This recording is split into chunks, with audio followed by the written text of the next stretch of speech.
Amateur videos from Syria show chilling images of the conflict there.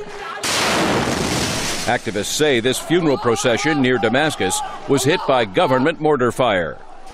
Opposition activists say dozens were killed in the attack and were buried in a mass grave the following day. A new report by Human Rights Watch says the Syrian government is guilty of systematic torture of many people detained in the conflict. Spokesman Reed Brody. We've documented 20 different methods of torture. Beatings, electric cables, sexual violence.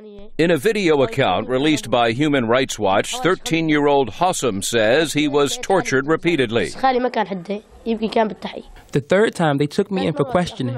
The last time they pulled out my nails. They had pliers or something like a screwdriver that they used.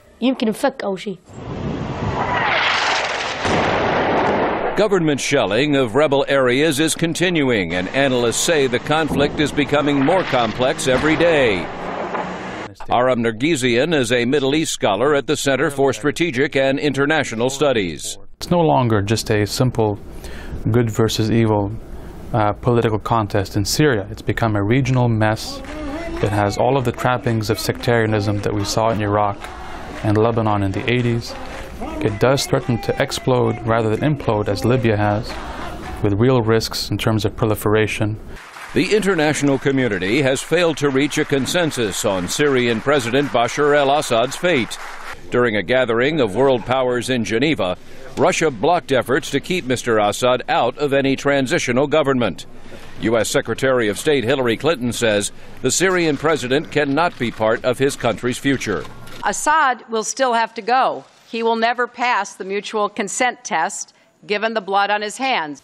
Regional tensions are high as Turkey has moved anti-aircraft batteries to the Syrian border after Syria recently shot down a Turkish warplane.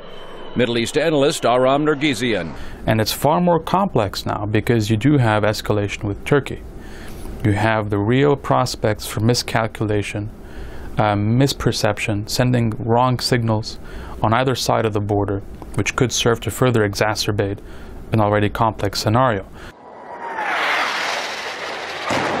Armed conflict erupted in Syria in March of last year, and thousands of people have been killed.